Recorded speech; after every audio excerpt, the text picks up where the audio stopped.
Welcome to the Third Row Tesla podcast. My name's Safian Fraval.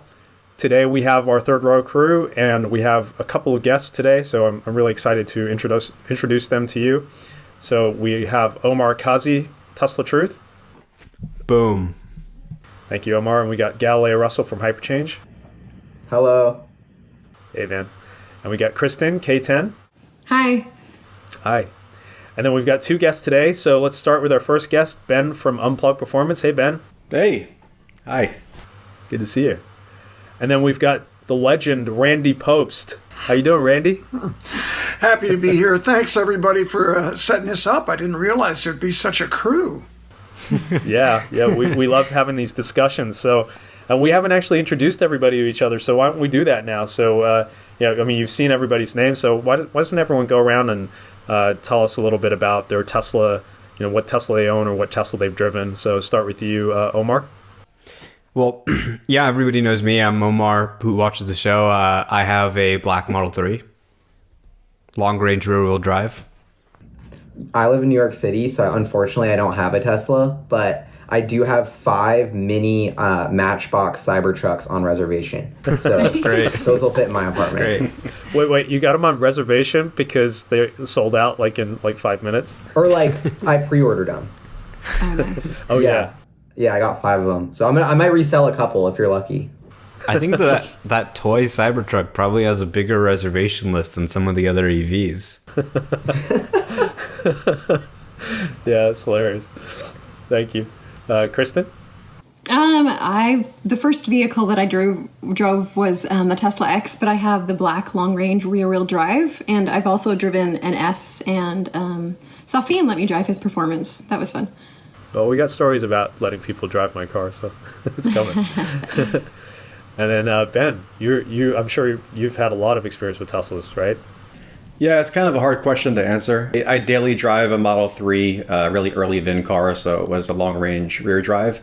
So I still have that, and I love it. But, over the course of all my stuff with Tesla, I've kind of had them all and driven a variety of things and a lot of customer cars. So a lot of driving experience, which is a lot of fun. Very cool. Thank you. And then Randy, the legend. The legend, which comes from Motortrend. I've done a lot of car testing with Motortrend, including several Tesla models, and almost all on the track. I'm the track guy. So I attempted to do a Model S hot lap, and then I've hot lapped Model 3s in a couple different versions, and I've driven your car, Soft, or was I only riding in it? You were driving it and riding it. It was memorable. Oh. Yeah, I wonder why. More on that later. Sure. That's awesome. Yeah, so we thought we'd talk about Tesla Performance today, especially some track-related stuff. We had Track Mode V2 just roll out to some people. I haven't gotten it yet. I'm extremely excited about it. But yeah, I mean, the reason we have Randy on here today is a lot of people don't even realize that Randy was kind of like the father of Track Mode. He went around the track with the engineers, with Tesla engineers, and helped fine-tune the performance track mode for the Performance Model 3. So, I mean, this is just intriguing to me. I'm wondering, Randy, have you ever experienced that before with a car, going actually on the fly, making adjustments and changing the way the car felt through the turn? I mean, it seems like something out of Fast and the Furious. Well, it's virtually impossible in normal cars, although some have electronically adjustable shocks now. But in the case of the Tesla, the engineer just sat next to me with a laptop, and it really was like the scene in the Fast and Furious, or Fast and Furious 2, which is a movie I actually worked on. And Wow. Really? yeah, and Paul Walker was a close personal friend of mine. It was very sad what happened to him as a God passenger. bless him. More on that later, Soph. Yeah, And- we actually have a similar history on that as well. I was involved Yeah. with the Fast and the Furious, the first one, the third one, and the fourth one, and then I shared a garage with Paul and Roger with my cars. Wow. And Roger was a customer of mine a while ago, and we all shared a garage before that accident happened. But wow, no kidding. He was a friend of mine yeah. too. Roger was a friend of mine. Really? I remember going to, I used to work around the corner from the shop there wow. in Santa Clarita. And I went round. I remember I beat everybody go-karting one time. That's how I became friends with him, because I was so fast on the go-kart track. And they Those couldn't guys believe are it. So legit drivers. Yeah. Yeah, totally, man. So they were like kind of mad, but also kind of respectful as well.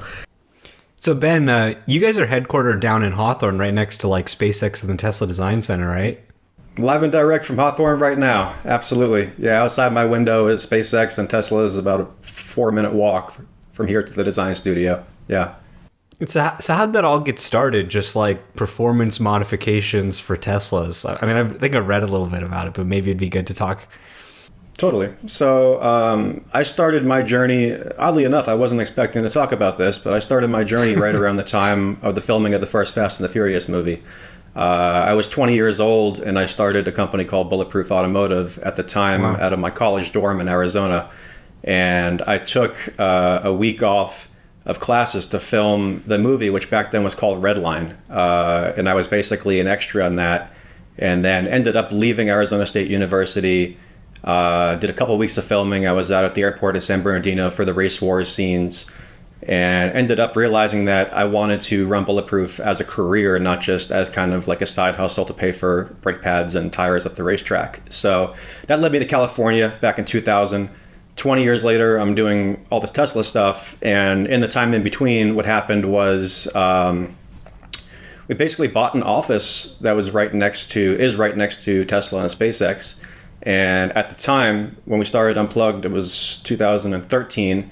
We were doing a lot of Nissan GTR high power builds, and we met some of our neighbors at the design studio. Actually, they knocked on our door one day, probably because we were making so much noise with all these 1,000 horsepower GTRs. And they gave us a couple kind words of encouragement, and they're like, "Can you keep it down, please? Maybe get an electric car. It's a lot quieter." I was just thinking that as I rolled in this morning. We used Jack Northrop as kind of an unofficial low-speed test. I'm not going to get myself in jail for this conversation, but we use Jack Northrop basically to bed in brake pads and to do certain things for customer cars. So now when we do it, no one hears us. But back then, it was all, massive GTR builds. So anyway, we met the people at Tesla and bought a Model S. And much like everyone here, the realization was that the car was just almost too good. It was scary good. And I was fortunate just to have the background of being in the industry and knowing about car tuning and having that as a career to see it from that scope. And I think most people back then saw it from the scope of, Teslas are great for the environment. Teslas are great for technology. You had a lot of people who were moving from Priuses to Teslas, but there wasn't the enthusiast edge at that point that was obvious.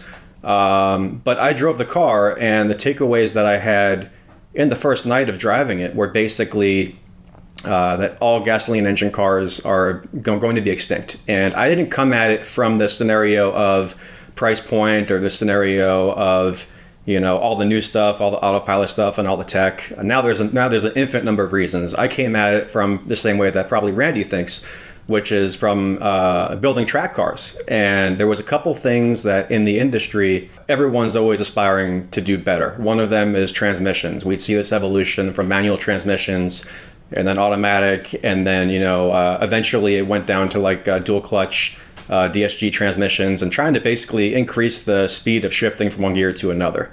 And I drove the Tesla, and there's no shifting. There's no downside for that. It's instantaneous because there's only one gear. And the same thing on the motor side. As an enthusiast, you'd always have heated debates of what's better, NA or naturally aspirated versus turbo versus supercharger. And people will talk about throttle response and torque curves. And when I drove the Tesla, this is instantly a dead conversation because you can't have more torque than instant. So from a practical standpoint, yeah, the car is not faster than a GTR on the track back then. But when you drive it on the street, it's faster than a Bugatti, even back in 2013, because any other car, when you want to do something, the car has to drop down a couple gears in the transmission. The RPMs have to build, then you hit peak power, and then you go. But at this point, the Tesla is already there. So to me, it was just obvious that you can't beat electric because of those variables. And I basically bet my career on it and bet our business on it, and we kind of became the first company to modify Teslas. Back then it was just vinyl wraps and stereos. But we, brought out a car to old TMC Connect event back in 2014, and started doing suspension tuning, brake tuning, aerodynamics tuning, and then, over time, it's evolved into these Tesla Corsa events and all the stuff that we can dive into more today. But I've been a big believer for a long time in it, and the hardest part for me in the beginning was just convincing people what I already knew to be true. So like we'd go to SEMA, which is an industry trade show, and we'd be the only Tesla there in 2014, and everyone would be like, what are you doing? Like, where's your GTRs? Why are you bringing a Tesla? Like, this is like so foreign to everyone there. And that's been the journey, like much like you guys do, in each of your fields to educate people about Tesla and about the mission. I wanted to educate car enthusiasts that electric cars were fun, they're cool, you can make them exciting, they're fast on track. And we've been at that mission every year since, just developing products to make the cars better. So that's amazing. You booked that space in Hawthorne without ever, knowing that Tesla was there. It was just kind of a happy accident. Yeah. So we actually rented a space before this on the airport runway at the airport. So the business park we have here is basically joined by Hawthorne Airport. And we were renting there, and we wanted to buy a building, and they wouldn't sell to us at the airport because you have to be an aviation company. So we found a unit in the business park, which now is dominated by Tesla, by SpaceX, I mean. But back then it was just kind of design studio, the main SpaceX building, and that was it. So we fell into it. Granted, Tesla was on my radar before that. I first bought the stock at $28 a share, and I was interested in the company long before I was tuning the cars. But I wasn't interested in the company as a car enthusiast. I was interested in the company as Elon's leadership and the technology advantage and the growth prospects and what it would do for the environment. I never thought about it in terms of a tuning car until I got one. But then from there, it was very fast for that to realize. It was literally the next day I came in the office and said, things are changing. Here's where we're going. Get ready. And things have changed quite a lot. So was it then that, did you seek out Randy or did Randy seek out you? How did you guys get together? Yeah. One of the good things about being in this world for a while is I know a lot of really awesome people, and I also know who I want to bring in on projects. And it's funny, when I tapped Randy because I knew he's the best driver in the world, or at least in that ranking.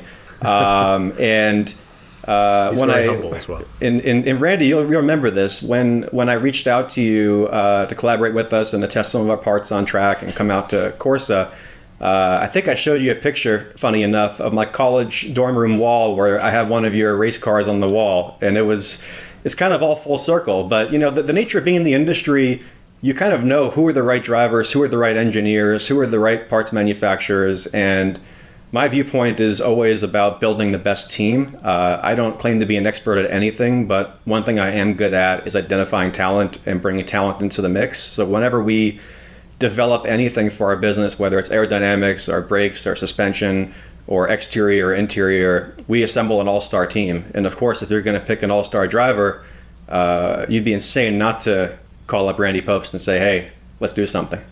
And that's how it went down. So Randy, is that how it went down for you? Do you remember events transpired exactly the same way? Well, I have been lucky enough to never know what's going to happen when I pick up the phone. And you know how you might screen calls and you get a call you don't know, so you just reject it. And robocalls are worse than ever, but I almost always answer, except from my old home area code, because I never know who's going to be on the other line. And this guy calls me up talking about Teslas, and I'd had some good experiences with them. It was, but frustrating when it came to track. But like you, Ben, I saw the potential, the low center of gravity, the incredible torque, the shiftless transmission. That's something that frustrates the heck out of me in gas-powered cars or petroleum-powered cars. That I'm in traffic, I see a hole, I want to hit it, I put my foot down, and you slow down. Because the first thing it does is have to downshift. So it goes, then you go. Well, 2 Teslas have already hit that hole. So it was really interesting to be invited out to Tesla Corsa and track Teslas.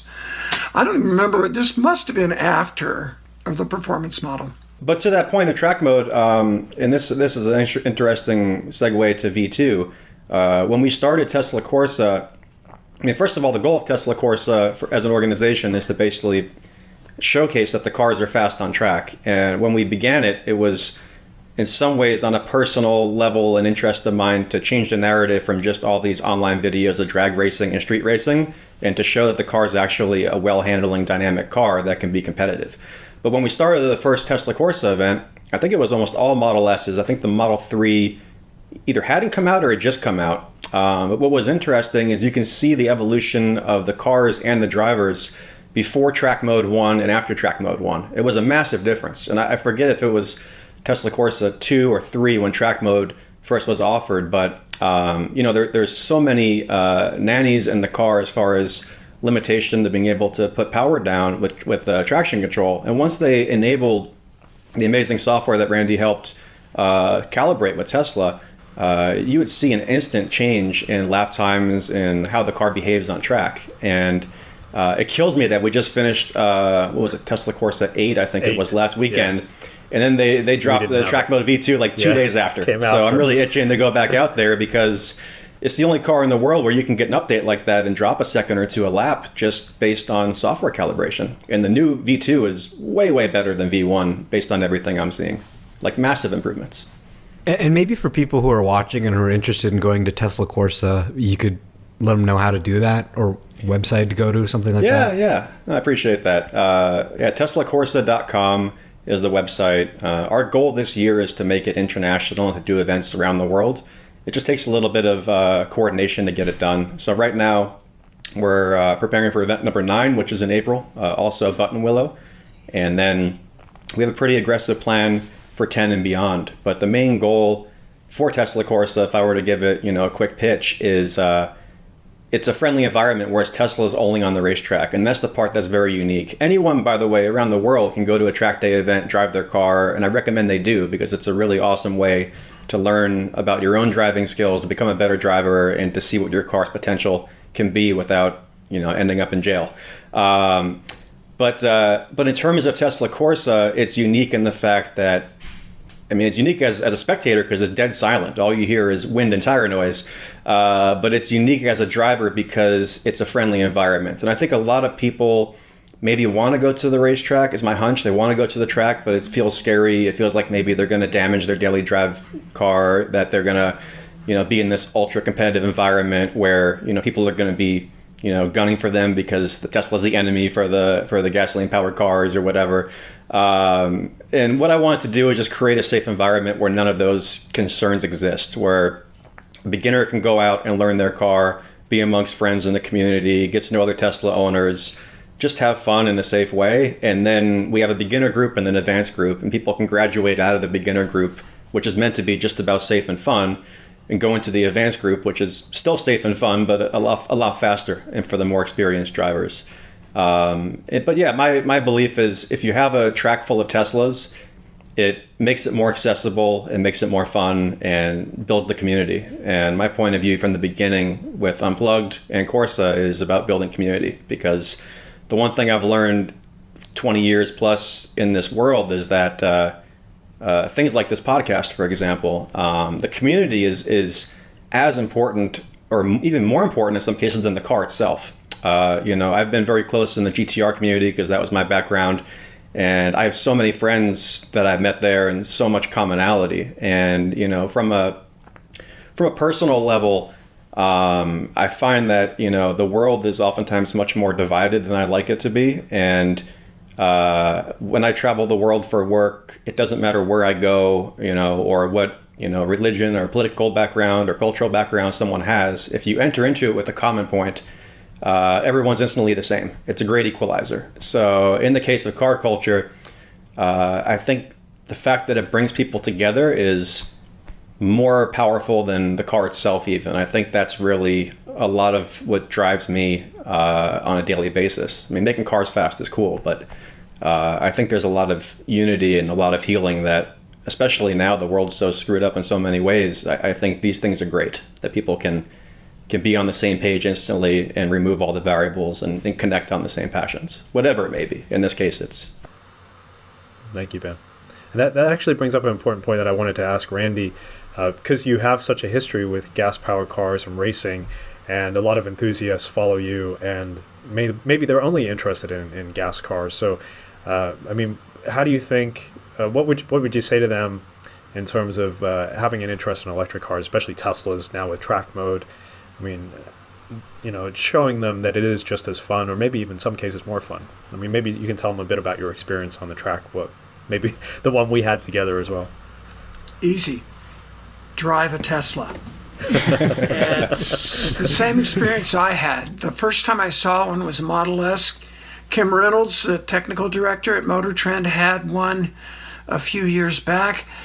And they were kidding him about it, and we were all interested in the range. And I personally had no idea of the performance potential.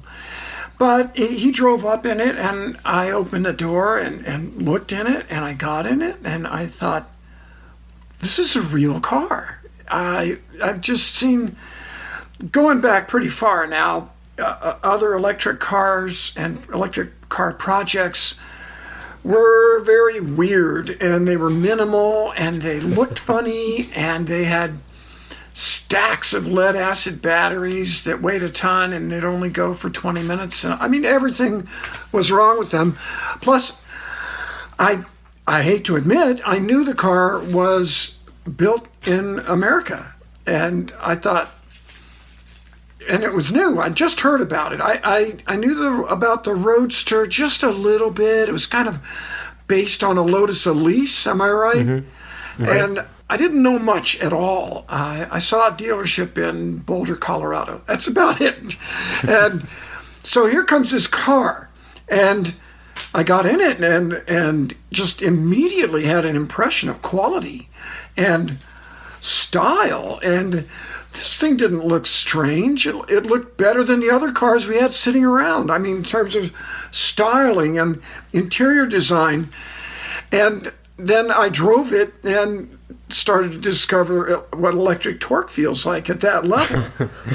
And the same thing happens when any normal person, any gas person, drives a Tesla, because it's such an exceptional electric car.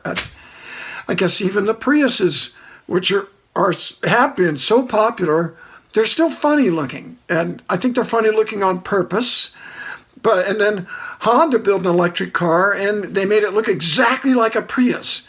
And I was incredibly disappointed in that. But a company that was always so famous for its innovation would do a total copycat styling job on a Prius. It's almost like they don't want people to buy those cars. Well, on the other hand, you look at that. Which one is it? Is that the Insight, or the one after the weird-looking two-seater? Yeah, I can't remember exactly what they called it. But I know what you're talking about. But the one. It looks exactly like a Prius. So there was still all this weirdness associated with electricity, and they were hybrids. And this, when I first saw the Tesla, I think was about or just before the time that hybrids became the high-performance cars. And then we came into the era of the 918 Porsche and the McLaren P1 and the LaFerrari. And all of a sudden, the fastest cars in the world were hybrids. So there's this little message, I think there's something to this electric thing besides just good gas mileage. And then this driving the Tesla, it's a convincer. The instant torque, the refinement, and actually, honestly, I think it's much easier to build an electric drivetrain that feels refined than a petroleum-powered one, because there's little to no vibration. I'm sure they've had a lot to do with that at Tesla, but it just felt like something that was just polished and worked on and forever. But Tesla was still new. And they were this little tiny company at the time compared to GM or Volkswagen, still are. And the level that the car was built to blew me away from the moment I opened the door. And I think that'll be the case for gasoline people if they ever drive a Tesla. It's kind of hard to deny, isn't it? Which I think might be interesting to discuss a little bit is I think the world knows now that to be competitive at a hypercar level, you have to have some degree of electrification. And I think we all know that the Roadster is trying to make the statement that it doesn't need to be some degree. It can be full electrification where you don't need any gasoline to be competitive at the highest level of hypercar. But if you go backward and you look a little bit, there's an interesting discussion, I think, in terms of how these cars have evolved in driver level of engagement. For example, before electrification came into play with hybrids, it was still such where a manual transmission car couldn't put down effective lap time, so it had to become a dual clutch sequential transmission or something along those lines. For example, the Porsche GT3 RS, they won't even offer that in a 6-speed because it's actually a slower car. So what we've seen, if you go backward on this path, is that more electronics are integrated at every step of the way to be competitive in racing. So first it's kind of the death of the manual. Then from there, it's a necessity to have hybridization and electrification. And now it's going to full electric. And what's interesting as a car enthusiast, and what I struggle with a little bit, is the faster the cars get, the less driving people do in the respect of like working for it. I mean, granted, there's always going to be the right racing line and the right technique for racing, but the variables of being concerned about torque and RPMs are removed mostly by having this hybridization. And the concern about shifting and double clutching and all the stuff that, drivers used to do and still do to some respect is removed. So how do you balance this kind of age-old question amongst car enthusiasts of something engaging and fun and analog versus the requirement that everything has to be digital to be the fastest in the world, which is already where it is right now with hybrids and soon where it'll be with the Roadster, where even a gasoline engine is a disadvantage and everything is digital. How do you think about that? Well, electronic controls, like stability control, traction control, and anti-lock brakes, self-braking, emergency braking in cars, all these electronic controls were incredibly annoying when they first showed up. And then they get better, and they get smarter. And it's to a point now in gas-powered cars where I drive the car, I enjoy it, it was a wonderful experience. I park it and I think to myself, was that all me? Or were there electronics driving the car, and now they're so good I didn't even know it? And what that tells me is that electronic controls are not the end of fun. It's not the death of driving enjoyment. Now, it's less driving involvement, but I think that's just part of progress of technology, right? When you drive a car, you're less involved than you are if you ride a horse. I know because I rode a donkey 2 days ago, and at 2 miles an hour, it was thrilling and scary, and I didn't feel like I had control, which I didn't, not much. Well, I will say one thing, which is that Track Mode V2 did something which I didn't expect that is amazing, which is they gave power back to the driver, and they allowed the driver to remove traction control, remove the nannies, and have fun. And that's the one thing that I think we should all cherish as drivers, is the ability to get into a little bit of fun and a little bit of danger in a closed environment and not have the car do everything. There's always a balance of how much, and personally I wonder when the Roadster comes out how much they'll allow of that freedom. And originally I thought with the car with that much power, from a liability standpoint, there's always going to be safeguards in place because you can get in way too much trouble with that kind of power. And there's kind of a discussion of freedom as a driver that comes into play here. And I'm actually pleasantly surprised how much freedom Tesla has given drivers on the track with V2. And I hope that continues, because that's half the fun as well, is going past the limit of the car and learning car control and not having all these things save you, but then being able to when you want. It's actually a really good point, Ben. But I would say, as someone who has never been on the track before, maybe I'll, come next time or something. Yeah, I need to. But, the flip side of that is that for me, for a beginner, it's really easy to get started and have the car help you. And it's interesting with the Roadster, I know Elon had talked about kind of this augmented driving mode, where it's literally like a combination of you and autopilot, and the Roadster's actually using like its computer vision and everything to help you make these insane maneuvers. So, that'll be pretty interesting to check out. I think, yeah. Yeah, I think the Roadster will have, some really great stuff like that for, people who want to take control, but also like really take kind of the assistance to a new level as well. One of the things we were talking about last weekend, I think, Soph, you and I talked about this maybe. I know I talked to someone about it, is the idea that the technology integration is so good on these cars, and especially with autopilot and track mapping and track mode and everything else, that there's no theoretical reason why Tesla couldn't make a training mode for the car where they basically have the track mode combined with autopilot, basically drive the perfect lap and then train you how to drive that perfect lap in your own car.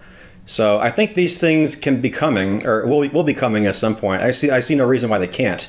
And to your point of view, there's always a learning curve, but it'd be really interesting if the car showed you everything perfectly with your hands loosely on the wheel, where you can kind of get a feel for it and then mimic it and then turn all those nannies off and do it yourself. Ben, I think we're getting to that point. I got it. You can have a ghost car in your heads-up display. Yeah, we were talking about that too. We're talking about AR glasses and the idea of having a ghost lap overlaid visually while you race and trying to keep up with that. It's all coming, I think. Yeah, Elon told me when we were talking to him that in the future autopilot would be like a stunt car driver.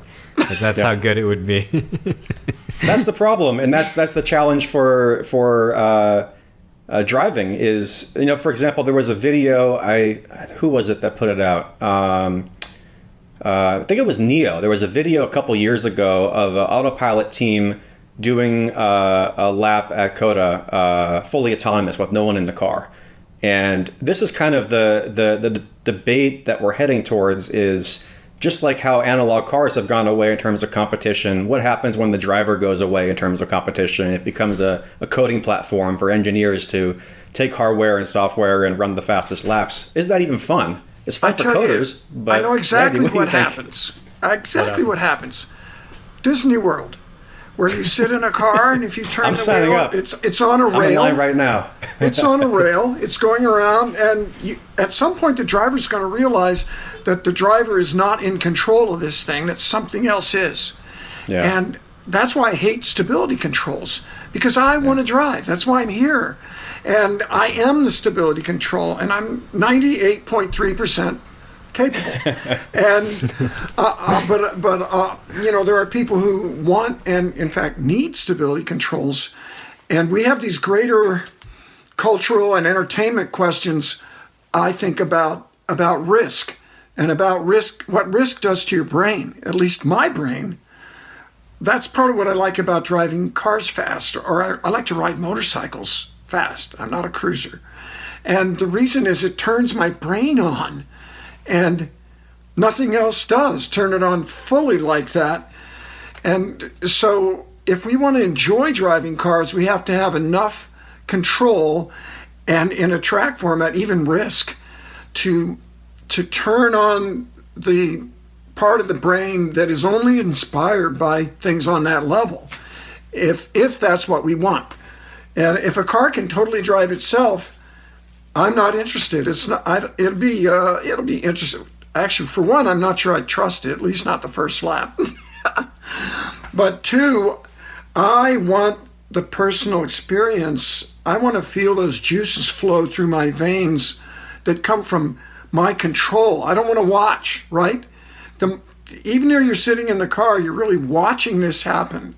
It's spectating. I don't want to spectate. I want to play the game. I want to be the guy doing that. I don't mind if there's safety limits, because I don't like crashing. Crashing's terrible. But at some point, that risk is part of the entertainment. Definitely. Yeah, I think some of us are more kinesthetic and spatially oriented, and I think being able to drive the car and control is definitely part of it. I teach skiing, and if I had somebody, or if my skis were controlling me, It would not be fun. It's all about making the right decisions as you get on the curb and the speed and going, and that's exciting for sure. I think one of the things Randy said, Randy's, I think, talking from the adrenaline side, but the other side is a meditative side where I think, we're always trying to multitask and we're so 5 different places at once. And one of the nice things about any of these sports is that you're in the moment. And it's in some ways like I try to practice mindfulness-based meditation, but if you're on the track and you're thinking about work, you're not doing a good job. You need to be focused on driving, and you will be. It's actually hard to think about anything besides being in the moment. And I think that's a beautiful thing, even regardless of, the adrenaline and the risk. Just being dedicated and mentally present is something that is even more rare now than I think ever in history. So it's good to hold on to those things. Yeah, that's so true. I completely agree. And I know, I'm not like a professional driver or anything, but I have, meditative. That's exactly the right way to put it. Like, it's an emotional kind of visceral experience, just being on the road with your car and, through your day, just having that moment where you're just focused on one thing, which is my brain needs to be on, what's happening in front of me. I can't be thinking about work. I can't be thinking about my issues. And, there's something really special about that culturally, I think, which is why I love, say, the approach Tesla's taking, which is turn the, driver assistance on when you want it. If you want the car to help you drive, that's fine. If you want to drive it yourself, go ahead, take the wheel and let at it. Maybe even put it in track mode if you want to turn off stability control and that kind of stuff. As opposed to what some other people are dreaming of, like Waymo or Cruise, where you're basically sitting in the back seat, letting this computer drive you around. That's not for me. I think freedom is the name of the game. The fact that you can do both and that Tesla gives you both options is so valuable. And, one of the things I'll say, when we do Tesla Corsa events, whenever we set a lap record or something along those lines, is I'll joke about the fact that the car can drive to the track on autopilot, put down a record lap, and then autopilot back home. And that duality of the car is really cool. The fact that it's a driver's car, but also it's like an efficiency generator with your life, because, autopilot makes you more productive at other things because it does most of the work for you. So you can have your cake and eat it too in that respect. I think it's great, and I hope it always is that way. I hope Tesla always allows, full traction control off and autopilot. That duality is awesome. This brings up an important point. I think maybe not a lot of people are thinking about it, but the whole thing about the track, yeah, it's great, it's fun, it's extreme. We can push these machines and our ability to the maximum. But everything that the car learns, the data that's acquired, is going to make the car safer for the street. And it's going to help these corner cases that may not happen, these extreme conditions that may happen on the street, but not, rarely. I mean, we're pushing it to the limit on the track every time, right? So the AI is going to learn from that. It's going to be able to help, the street driving, autopilot in the future. So there's definitely a value for autonomous driving, but we're a big component of that, right? So the car can't become the best it can be without us helping. And even with all the driver assistance, when we can fine tune it now with version 2, that's going to help us become better drivers and get more out of the car with our ability, right? So it's not just the computer doing it by themselves. They need us just as much as, we can make use of these new features. For now, I would say enjoy your relevancy while you can. I have a question for... Sure, go ahead, Gali. For someone who I totally don't get track mode, and and we always talk about the mission of Tesla, to accelerate the transition off fossil fuels. So as someone who just doesn't get this world, I'm curious, why is Tesla focusing on it? Because they're clearly working on track mode, they have the track mode package. Is it because it helps the autopilot data, or is it just there's some sort of art form of driving, or I don't know. I'm just really curious about why. I can answer that question. So, it's exactly like what Randy said, right? You can talk about wanting to, clean up air pollution or reduce emissions, be clean and all that, but humans do not make decisions that way. If somebody enjoys driving a gas-powered car, if they enjoy, taking it to the track and they love that, if that's an important part of their life, they're not going to sacrifice that because they want to generate less emissions. So a really important part of Tesla's brand from the beginning was saying, no, this is a car that can replace that car. And we're going to attack it from a performance angle. And really all this work that Randy is doing and Ben is doing, just kind of promoting this culture of electric performance. It's part of the history of electrification. You can't get every car electric without hitting all the use cases for gas cars, which is road tripping, but it's also taking it to the track, having fun, enjoying the performance. So, I would say the performance aspect of EVs is really what kind of tipped the needle towards electrification. And Tesla's role in that, yeah. Yeah, that question sets up the entire purpose for what I've been doing for the past 7 years, because I think ultimately we all want Tesla to succeed, and we all want electrification to spread as fast as we can. That's a common mission that we all have with Tesla. And for that to work, you have to basically defeat every case, whether it's mainstream or fringe, that separates why not be electric. And when we started, some of those cases were already defeated early on, but the case that wasn't defeated early on was, is a Tesla as fun to drive, as much of a car enthusiast car, as fast on track? Is it as custom? And we were looking to get people back in 2013 all the way through to now to give up their Aston Martins, their Porsches, their GTRs, and to move into Teslas. And what we can do that Tesla can't do is focus on this individualization and specialness factor of the cars. Tesla's mission is to make cars as efficiently and as fast as they can, because the global demand is far more than their production capacity. So they basically have to crank cars out as fast and as cheap as possible. And what we've seen back from 2013 up until now is a reduction of options, less color options, less interior options, because that drives efficiency. And what we do, our business model from day one was, we thought of ourselves the same way that AMG operates in Mercedes, which is there has to be a high-end, passionate component that may be less efficient. There has to be more options for custom interiors, custom exteriors, wheels, brakes, higher performance, because if you don't offer this, if for Tesla it doesn't make sense because it slows them down from their mission. But from our side, it makes sense because if you don't offer this, you're leaving this whole market out. You're leaving the market out of the BMW M5 owner. Back when we were doing the Model S, that was kind of our target customer, was an M5 driver or someone with an Aston.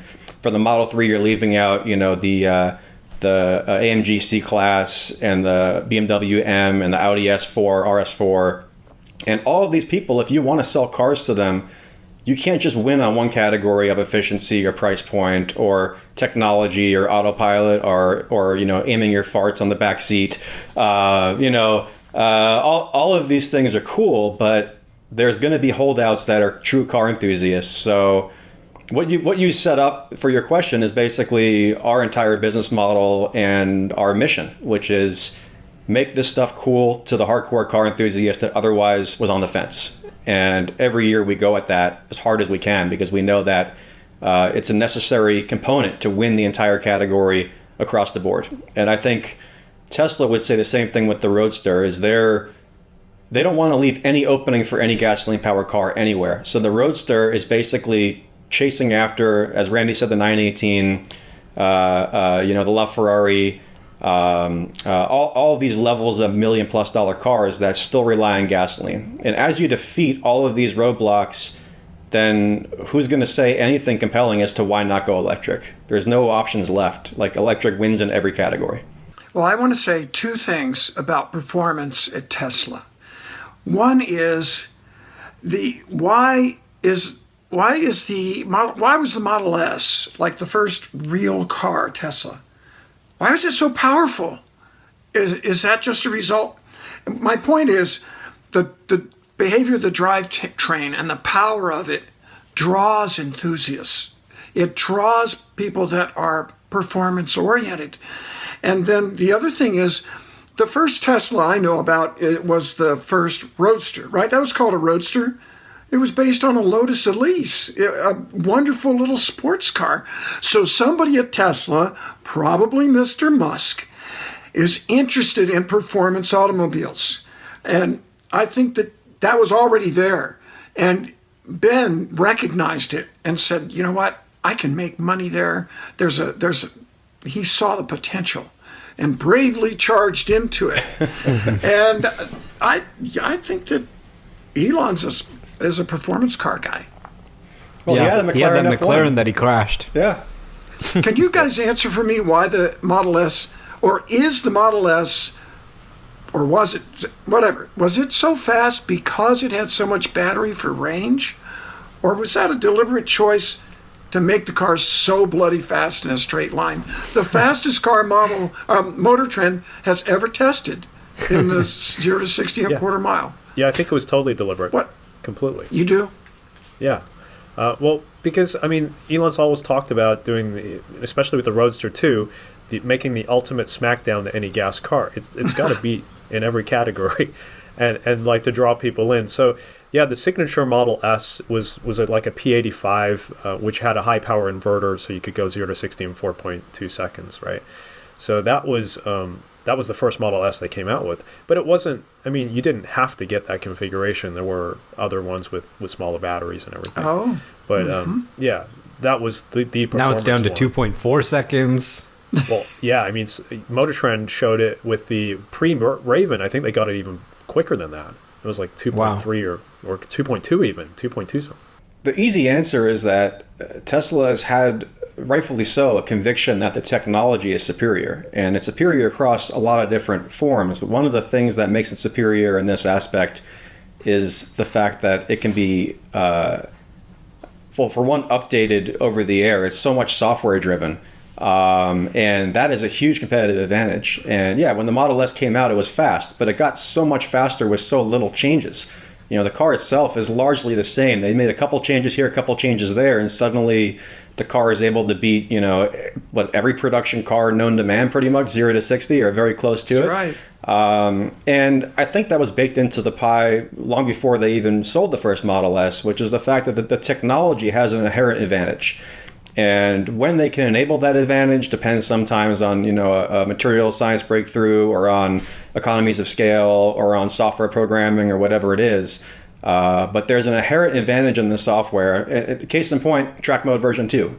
Track Mode version 2, they could have rolled out day one when the Model 3 launched. There's no reason they couldn't. It just wasn't a priority for their staff resourcing to roll that at that time. But all the capabilities, updating firmware, giving this crazy advanced traction control system, user interface capability where you can monitor things, where you can dial it up or down depending on your driving skill.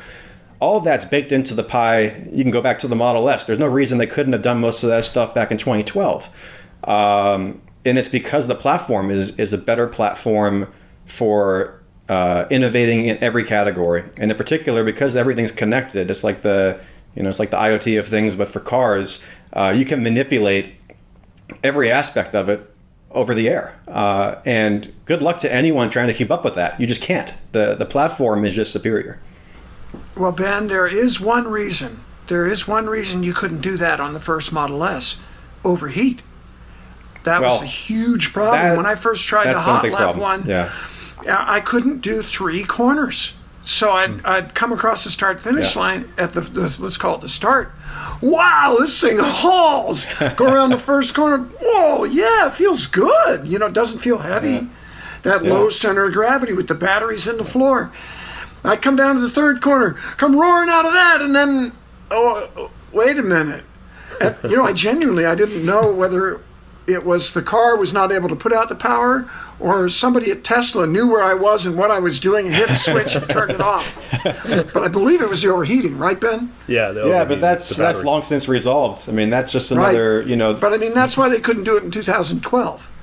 I'm so curious about this because it seems like the Nürburgring Plaid Model S, they even significantly improved the cooling, and that was like the key breakthrough versus the current one, or that's kind of my interpretation. I'm curious if you guys have any like insight into that, because it seems like that's a big clue about the new technology of the Plaid powertrain is the cooling's a lot different or somehow better. Yeah, Randy, if you got your hands on that car, what would you do with it? The Plaid? Yeah. I'd go break lap records. I know. I'd take it to Pikes Peak, Soft. Yeah, I want to run a Tesla. Yeah, I want to run a Tesla at the Pikes Peak hill climb and set the fastest time for any production car ever. That's what I'd like to do. One of the many reasons is that at 9 to 14,000 feet, the oxygen is very thin. It's hard on those poor gas engines. Yeah, it's a big advantage for But electric. the electric motor does not care. It is fun to haul up fast. It's kind of shocking. It's the best time to pass somebody going up a hill because you know that they're not going to be able to deal with it. Yeah, it's odd. But yeah, for plaid mode, to answer the question, it's always a matter of whatever's the weakest link in terms of engineering. So if there's one thing that overheats, you solve that, and there's something else that's the weakest link, and you solve that, and there's something else, and it goes on and on. So it's a number of factors, but the reason for the record at the ring, I don't believe has anything to do with cooling, although cooling is certainly important. You know, that lap is sub 8 minutes, and we can run cars at Tesla Corsa with current technology full out for 15 minutes, and you don't have cooling problems. But, you know, that car's got all kinds of prototype tech that, you know, will be rolled out hopefully later this year. I would assume it had an advanced version of track mode version 2 back then. It has gobs of power, has a lot of engineering on suspension, on aerodynamics. There's quite a lot of advantage of that car, and plus they built it for that purpose. And if you build a car for a singular purpose, you can squeeze a lot of potential out of it. And I think they just wanted to stick it to Porsche, and they did. They did a hell of a job of doing that with a very heavy car, which is not easy. But it's, you know, when you get into lap times, as Randy knows, it's impossible to distill it to one product or one thing. It's really about the overall balance of the car and making everything about the car improve for whatever that purpose is. So it's really hard to say a fast lap was because of X. But when you have the right balance of tuning and the right balance of approach, and you address whatever the weak points are in the right way, that's where the capability comes up, and that's when you hire Randy to go break records. Yeah, so Randy, would you consider getting a Tesla in the future sometime? And I know you're also into bikes, and unfortunately Tesla doesn't make motorcycles, but an electric EV would be pretty compelling. I mean, maybe one day we could convince Elon, because you would imagine a electric Tesla motorcycle would be the safest motorcycle on the planet, right? Probably. Harley is now making electric motorcycles. Yeah. Maybe. Oh, yeah. Did you know that, Soph? Getting in a big way. Yep, I knew that. And are they the Zero company? I rode a Zero about a year ago. Guys, do you know if it was Zero that Harley bought? I don't know. No, I think they're doing their I own. don't. Yeah, I didn't know that they bought anybody. Sounds like- yeah, I think yeah. they're doing their own. Yeah, and it's actually a pretty amazing bike. And it's similar to the car experience. The instant torque and single gear is just mind-blowing. On the Zero I rode, they don't have room for a lot of battery. That's one area where a car is far superior to a motorcycle design in electricity. They're lightweight, but there's just no room for a lot of battery. Well, all this stuff is only a matter of time. As technology gets better and economies of scale occur and packaging gets more, you know, efficient and densities go up, all this stuff gets solved. The fact that Tesla is already, you know, able to beat everything at everything for the most part this early on is fascinating, because it only gets better from here. That's my true belief. Can I tell the story of a Motortrend video? Sure. Maybe you've all seen this. It's my favorite. They have the Model X. That's the SUV, right? Forgive me, Tesla people.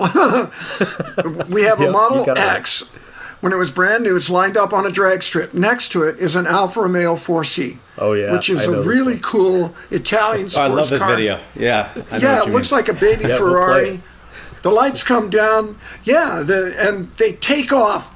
And what do you know? The Model X is pulling. It's getting out ahead of the 4C Alfa Romeo. Probably every Tesla person here has seen this. But I just love it. As it pulls ahead, you see, oh, it's pulling a trailer. That's incredible. It's pulling a trailer and it's feeding the Alfa. And on the trailer is an Alfa 4C. So Exactly the same car. it out accelerates the sports car, towing the sports car on a trailer. And that's a demonstration of the power potential. And I just love that. It was so creative and funny. And what the potential is just amazing. So it sounds like you are a fan of Tesla, Randy, just from your enthusiasm. I am, and I mean, it's so cool that they're made right in the United States of America. Yeah, right here in California. Yeah, I would have figured Japan or who knows. It was the United States of America. It blew me away. The first Model S, from the moment I got in it, I just kept saying, this can't be. A bunch of guys in Fremont built this? I mean, it's so good. And then, since that first car, it really is that good. It has, the time has told the truth that it's not just a flash in the pan. These are for real, and they're really good. Yeah, I can't wait for you to try the new Model S that's coming out at the end of the year. It's got 3 motors, 2 on the rear axles and 1 on the front axle. Yeah, we're going to try to get that car for Randy so he can compete Pikes Peak. That would be amazing. We can only ask. So, yeah. So we actually got some questions from Twitter too. Do you mind maybe I ask a few of these? I'd love it. So some people were asking about the Cybertruck too, and your thoughts on the Cybertruck, because it has 3 motors. I don't think it has plaid mode. I think that's for S and X, but the tri-motor. That's for Baja. Have you seen that? That's for the Baja 500. For the Mint 400 and a Cybertruck, that would be cool. I have not seen one live. I like new and different and creative. And so the styling is the only thing that I really know much of anything about. And I love it because it's so outrageously different. And yet it still looks good. And beyond that, I don't know. I haven't driven one. I would love to. But yeah, I love the styling, and electric torque is also great for trucks because it's so good off the line. It's so good at getting something rolling, something heavy rolling. Like if you had a large load. That's why diesel locomotives are diesel electrics. The diesel does not run the locomotive, people. It's the electric motor. The diesel just generates electricity. I love the Cybertruck as a topic of conversation because it's still, I think, very misunderstood, and I think there's a lot of secrets about it that weren't conveyed clearly up front. I was, we at the debut of the Cybertruck, we actually had a cool event here at our office right before it, and then I walked over and saw the event. But Sop, you were here. Yeah, we did a Tesla drive-in movie and screened Blade Runner in the parking lot, and then a bunch of us walked over to the event. But the next day I kept thinking about it, and it was so surreal, the whole experience, and there was so much discussion, and there was so much, I felt, negativity on day one, and you would see people's opinions evolve over the following week from the launch. But I woke up the next day and just wrote something to my friends on Facebook, which I called, I think I called it Decoded, and I just tried to explain a little bit of what I felt I wish was communicated at the launch event that wasn't. And then the next day I thought about it some more and I wrote a part 2. And still, I still think about the platform and I feel like a lot of it's misunderstood. And I don't know if it was intentional where the mystery helped with the PR, and it probably did. But there's so many brilliant things about that platform that I don't think Tesla is getting credit for because they haven't explained it in any kind of direct way. And just a couple of them that come to mind, and I could spend an hour talking about this with you guys, but a couple that come to mind. One, I think, in this, taking it back a step, I think Tesla has such a huge advantage with the crossover with SpaceX, and there's no other car company that has that. If you look historically, BMW's logo is basically propellers from an airplane because the origins were with airplanes. No one has origins with space. How epic is that? That, you have a crossover of knowledge and engineering between a space company and Tesla, and they don't leverage it that much. But what's really interesting, besides shooting a car to space, which is pretty badass, but there's a lot more that can be done. And I think, watching my friends at SpaceX, who are also our neighbors, and what they're doing with Starship and what they're doing with material science engineering and the stainless steel body, and then seeing any crossover and leverage of efficiency between the two companies is fascinating in itself. And I feel like the more that they leverage these advantages, the harder it is to keep up with them. And they literally recreated how a car is assembled by doing this body that way, and created an economic incentive where the more more production volume they have of this material, it drives down costs for both companies, for SpaceX and for Tesla, theoretically. So, like, just if you look at just one topic, which is the exterior body, which is the most controversial thing, the thing that I wish was different is they presented the car as, here's a really crazy design from the future that's kind of like a retro future, Blade Runner kind of thing.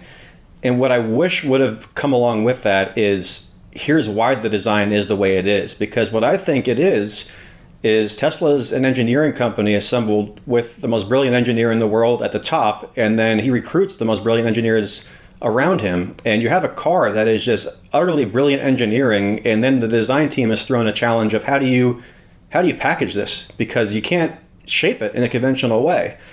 But when you look at like the underlying reasons behind it, you know, how much of a pain in the ass is it to paint every car all these different colors and go through all this process? How much time is saved just throwing out that entire part of car manufacturing and then getting the side benefit of having an indestructible truck? Like there's this kind of cross correlation of different skill sets and ideas inside the Cybertruck, where they have the market knowledge know-how that pickup truck owners want, like super indestructible, durable, beat the crap out of it for 100 years kind of trucks. But then they have the engineering science with SpaceX, where they know that this material science is important for their future and they want to leverage it across Tesla. And then they have this issue of how do we make this thing cheap? And you throw away all the paint and body, and then all of a sudden you find this cross-section of, all right, it's more rugged than anything else. It leverages SpaceX material science. It's cheaper to make. It's faster to make. And by the way, like, because we can only bend it in these shapes, this is the way it's going to look. But it was approached the opposite way of like, we think this is really cool looking. What do you think? I personally wish it would have been, this is the sickest engineering you've ever seen. Like, it's going to blow your mind. And here's how it looks. Like, the look is the byproduct of the engineering. And when you have a brilliant piece of engineering, it sells based on that. And people can adapt what they think a thing looks like either way. Because if it's better than everything at everything, get used to it. I mean, it could be a shoebox on wheels, and it wouldn't matter if it beats everything at everything. People are going to want it. Yeah, I mean, I think there's a lot they're not telling us about the product. Tons. I think that people will realize it over time when they see it, when they start to see it used. They'll understand the engineering and the implications, and they're okay kind of leaving a little bit to mystery. Because, of course, if everyone gets too excited about it, they're not going to buy the cars for sale today. But yeah, it's a really interesting point. And I think, there's a lot more we don't know about Cybertruck yet. There's just so much potential for the platform in so many ways. That could be a whole, completely different episode. It's an infinite amount of potential. And I personally think that it could be a submarine, which is what I want to see. The submarine car was there, right? From the James Bond movie at the event. So it was definitely an inspiration. I think there's a potential crossover on that. Yeah. Yeah, they did a great job at that event. Just the event people setting it up. It looked great. It was an epic event. It really was. The most amazing Tesla event I've ever been to. But I've only been to 2 events, but it still wasn't. Better than the truck and the Roadster? I didn't see the Roadster, unfortunately, but that would have been such a wow moment to see the Roadster roll out of the back of the semi. That was so great. I have a bunch of friends inside of Tesla, and before the event, we had an open house, and we had probably 40 engineers from Tesla come by and hang out at our office before, and they were so good at keeping this a secret, where like they knew I was going to the event for the semi. And one of my buddies just said, "You're really going to enjoy tonight." And that was all he said. And that's so generic. I'm just like, all right, I'm sure I will. Yeah. Whatever. I didn't think about it. And then, that was such a surprise across the board. And it was so cool that I got to, hang out with those guys who were, some of them were on the team for that. And they were just, so disciplined on siloing that. Like a bunch of people inside Tesla also had no clue this thing was going on. It was so secretive. And they had it at a separate location that only a small team could see.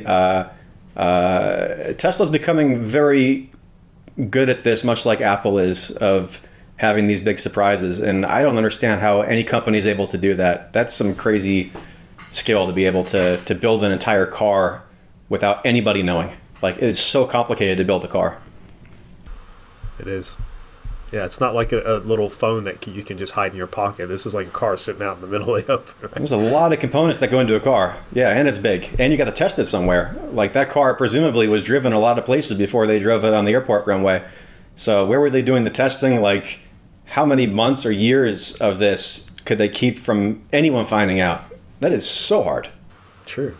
Yeah. Yeah, even in the Cybertruck the same. They had that footage of it at the streets of Willow. I mean, yeah. Surely there were people around. I mean, it's amazing. Yeah, I think they were doing an amazing They're job. masters at this. Yeah, for sure. Cool. Well, we've been going for over an hour, guys. Should we do some closing thoughts? Go around and about Tesla performance, and maybe Omar, you want to kick it off? You're good at starting the ball rolling. Yeah, sure. So I think there are two really important things that we talked about. What Ben said and what Gally said. Why are we getting into performance? And I think it's kind of counterintuitive because you think, okay, electrification is typically seen as something that's about efficiency. It's about air pollution, maybe emissions. But electrification didn't succeed on those fronts. To really replace gas cars, like Ben said, we need to attack all these niches. It needs to be the top performing car. And then we realized, like Randy said, well, there's actually some really powerful stuff about electrification. There's some serious advantages to electrification that can make it outdo a gas car in many ways. So it went from being seen as something that's a negative for electric cars. Okay, well, you can get an electric car, but it's going to be boring. It's going to look weird. It's going to be slow. And it's going to be a compromise. You're not going to have as much fun. And people like Ben and Randy and a lot of other people at Tesla who did this stuff really proved that no, electric is going to make our cars more fun. It's going to make them better. It's going to make them perform better than they ever could without electrification in many ways. And I think that's going to be a really profound part of the history of electrification, is looking at how the electric performance aspect of it came in and how that really helped people realize, okay, forget gas cars. Electric is something that we really need to get excited about, or we really should get excited about. And then the other really interesting point that Ben made was just how much of this is software, right? Traditionally, tuning a car or optimizing it for great performance has been about hardware. It's been about the hardware on the car. And if you wanted to make your car perform better, you usually had to take it in and, make physical improvements to it. Now, Ben's going to the track on Sunday, coming home and hearing on the internet, hey, guess what? We worked on some software to make your car perform a lot better on the track. And it's going to download that on your Wi-Fi, and it's going to perform better on the track. And you know what? If we come up with right? While it's in the garage, and you know what? If we come up with something else to make it perform even better on the track, we're going to send that to you too. And I think that is, it's a new frontier in performance, software optimization, software tweaks, being able to save all those profiles. So yeah, it's really excited to see what Tesla's doing with performance. And I think they've really come back to their roots as a performance brand this year. With the Model 3 ramp, it was so much about just let's get the affordable cars out. But as that ramp has evened out and stabilized, they've really come back to their roots as a performance brand, and they always have been. And that's what's so exciting about Tesla. That's what sets them apart from everybody else, is this isn't an electric car. It's the most fun car you could possibly drive. And it's exciting to see them push this forward in software and hardware. And the best is yet to come. We've got the Plaid drivetrain later this year. We've got Just Roadster. Yeah. Yeah. If you're into, performance and driving, Tesla's giving you a lot to be excited about. I want to chime in a little bit here. To kind of summarize, from my point of view, I think car culture is all about the enthusiasts, and I think technology attracts enthusiasts. But the competitive advantage Tesla has is as much us and people like us as it is the car. That's why there's no marketing budget, and that's why they sell every car they can produce and have lines around the corner to sign up for these. Model 3 launch, I waited in a line 4 hours and then waited in line a second time, another couple hours to get more. Tesla has all of this because of excitement. And I come from the background of how do I convince the most hard to convince hardcore car enthusiasts that this is where they want to be.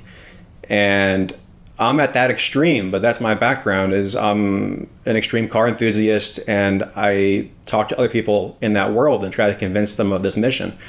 So yeah, I think these conversations are really interesting, and there's multiple aspects of it, because you ask 10 different people why they love their car and you'll get 10 different answers. So the area where we've had our mission and continue to be laser focused on that mission is to do all the things that Tesla just can't do. One of the common questions that I get is, oh, are you guys better at engineering than Tesla? No, we're not better at engineering than Tesla. We're better at engineering things that Tesla doesn't want to engineer.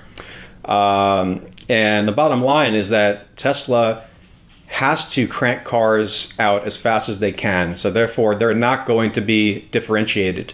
They have to be streamlined. And that's counterintuitive to me as a car enthusiast, because I want a car and our customers want cars that are a bit more special. So that's our ethos for what we do. We build custom cars around the world. We also sell parts, but our main focus is making complete cars, Model 3, Model S, and Model X, that have higher quality interiors, that are all custom, whatever color you want, that have higher quality suspension that's more track optimized and fully adjustable, that have higher quality brakes that are more fade resistant and better on the track, that have redesigned exterior that look cool. We do CFD, basically functional engineering on aerodynamics, depending on the goal. The first parts we did actually are designed around a range gain, so you actually can go further on road trips at high speeds. And our new round of parts this year are more track oriented around downforce and making the car go faster around the track. We make wheels, we make every aspect of the car. When you look at an AMG Mercedes versus a base model, those differences are what we do for Tesla. And the reason we do it are all the discussions that we had. I think car enthusiasts that are really into their cars love Tesla and love all of the engineering and electronics and all of the free updates and making the car faster on track. And we do all the things that Tesla, I just don't think fits their model as far as being efficient. Our stuff is hyper inefficient. What we do takes a lot of time, and what they want to do is make a car in 2 seconds flat. So, and I think both have to exist, and that's I think it's been our ethos, and I think that's an important component of car culture, is that you can pick out your car in a parking lot, and there's not 100 of the same thing in the same color with the same wheels and the same everything. So I'm grateful of our relationship with Tesla, and that we've done a couple things together in public, and that we're neighbors with them. And I'm really excited with where things are going. I think, as we all have a consensus on, I'm 7 years in for Unplugged, but this is just the beginning. We're just getting rolling, and Tesla's really just getting rolling now. So if things are cool now, I can't wait to see where we're going to be in another 5 years. It's going to be nuts. Yeah.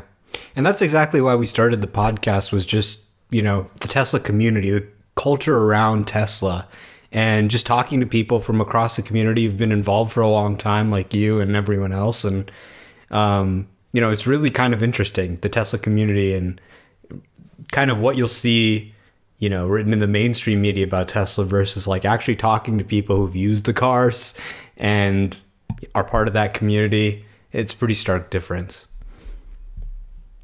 Yeah, I wanted to just thank Randy and Ben for being on today.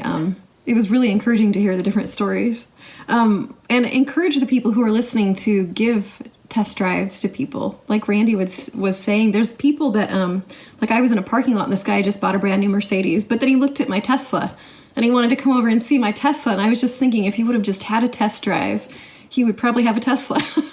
And he's going to regret the fact that his Mercedes it's not going to stand up to a Tesla over time. So. Yeah, I learned so much. Thank you guys for coming on the show.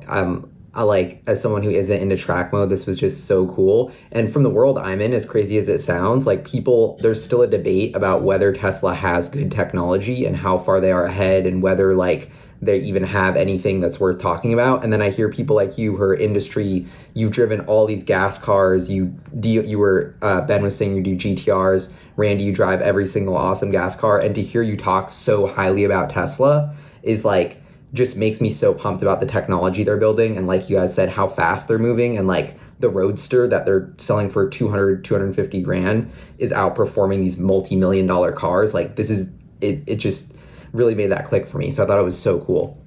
One quick thing, just to interject there. Next week, we're going to put out a video of my buddy Eric's car. He goes by Eric on, or Derek, Oh yeah, I of guess, course, on we know YouTube. him.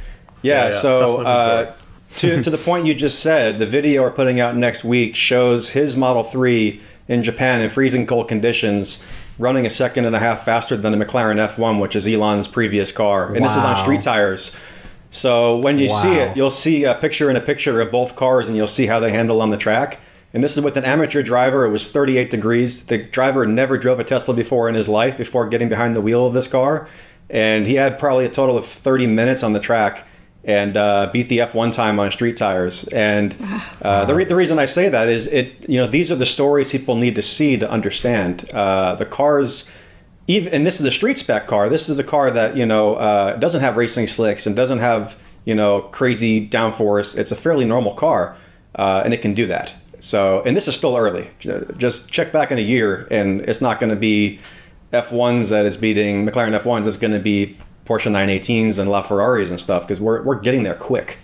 Well, Ben, did you say the McLaren F1 was Elon's former car? Yeah. He did. He crashed it. He bought one and crashed it. He fixed it up though. Which is a shame. There's not a whole lot of those cars in the world. Yeah. Actually, what happened? Was that car totaled, or did it get rebuilt? It was totaled, yeah. I think it was a while he ago. fixed it. Yeah, a long time ago. I don't know.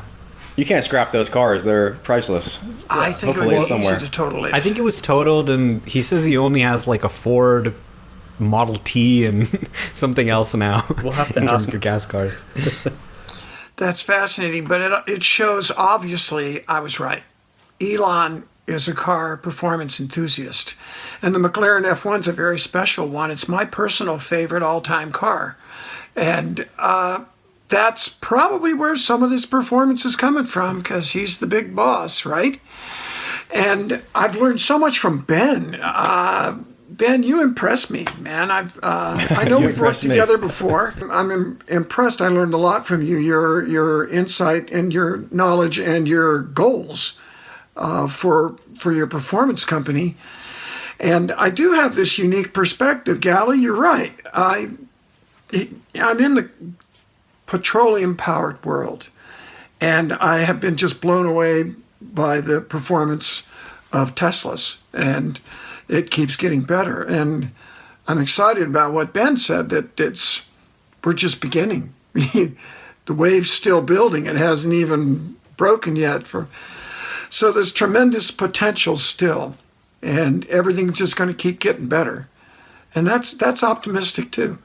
One thing that petroleum-powered cars have a tremendous advantage in is sound.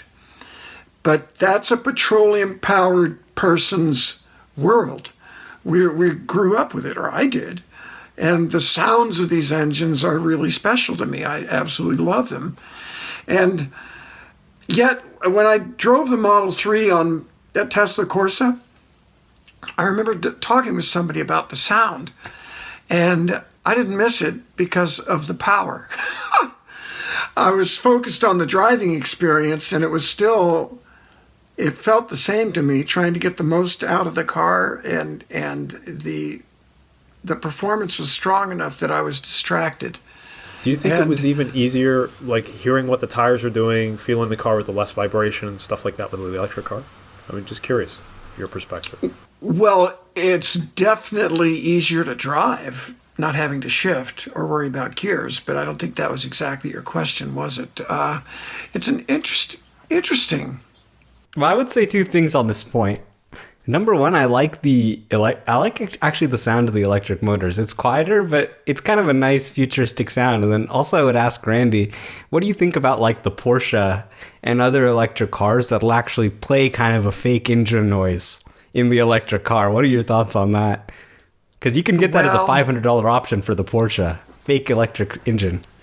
I actually like it. It sounds like Star Wars or Battlestar Galactica to me, and I like, having grown up with petroleum-powered cars, I like having a sound tied to the throttle pedal and the acceleration. So I'm a fan of that.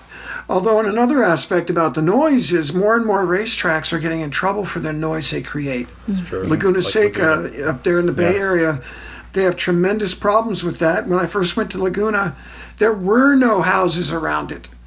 But now that hillside across the valley is covered with high-dollar mansions, and they don't like hearing the cars all the time. Well, the racetrack was there when you moved in. And yet they've got the political power and the numbers. So the timing is really right here for electric performance cars that help solve that noise problem when people like me want to go to a racetrack and drive fast. So that's actually a positive in that regard. Yeah, true. That's interesting. Yeah, you can take the back seat out, and when you have the roll cage in as well, you can hear the motor a lot more, and it does sound really good. Oh, it does? It's like a turbo. Yeah. Yeah, you probably heard that in Ramo's car, right? Because he has no back seat, which just set the lap record Button Willow 154 in a Performance Model 3. That was incredible, actually, just on Saturday before V2. Yeah, we're really excited about that. That's one of our product test bed cars, and Remo and Josh crushed it last weekend. Yeah, they set the record for street tires and slicks. Yeah, I was actually in that session. Sorry, Randy, that was actually I think your record for street tires that held up for a year with our project back in March. But let's go back. Yeah, I'm you got to ready. come back out. April? Maybe You could drive I'm my ready. car again, Randy. And yeah, just on that you, note, Sal. I'll mention my closing thoughts because I had such a great time with Randy. I think that was the second Corsa day. I've been to every single one, and I've actually been to extra track days because I just couldn't wait for Corsa. Before Corsa started, I took my my car with a different track organizer and tried it out. And it was just incredible. I took a bunch of people with me that had never been in a Tesla before out on track, and they were just blown away. So I think this is the key takeaway, not just for enthusiasts, but definitely that's going to spread the word, is we get people in the Tesla, they experience it for themselves, they drive the cars. To me, it's an addiction because I love it so much. I just want to get as many track days as possible because I can drive how I want to. I can't do that on the street. And you really get to experience the full potential of the car, of my ability, right? So, and I learned so much from Randy. We were going to mention that before, where Randy actually did a hot lap with me in it, and having that fresh experience of knowing what the car is capable of with Randy driving it, of course I felt invincible and pushed it a little too beyond my ability. We slid into the dirt, and I remember Randy was just looking for where the window he's trying to pull the window up because we're sliding towards the dirt, and then the dirt just piled in and covered Randy, and I remember you spitting out the dirt and laughing. And I felt so bad, but hey, you could have grew some plants in there. There was a lot of dirt. There was a lot of dirt. I was going for the window. I'm like, where is it? Where is it? It was 100 miles an hour. That was big. Yeah. It was big. But it was actually partially the result of the fact that I only had one afternoon with the Tesla engineers when we did the performance package. Help me. The name is track mode, Pack? Yeah, V Track mode. When we did track mode. And it came out a little too loose. And thank you for reinforcing that I was right about that. You're welcome. And so V2, now that we you have can V2, adjust it. yeah, and You can hopefully, adjust it. yeah, we I can. love that. So I can't wait to have you come back and drive my car and see the difference next time, because it's still pretty much stock, and then maybe Ramo will let you drive his car too. Thank see you. that. Faster Yeah. than I'd his love lap to. record. I'd love to. Thank you. Very sweet. Awesome. Well, thank you guys, everybody, for joining. I had such a good time today. It was like such a fun episode because this is my passion. Yeah. Just taking the car out on the track. So fun. We could talk for another couple of hours, about this. So anyway, thanks again for joining us. Third Row Tesla. Peace out, guys. Thank you. Bye. Bye.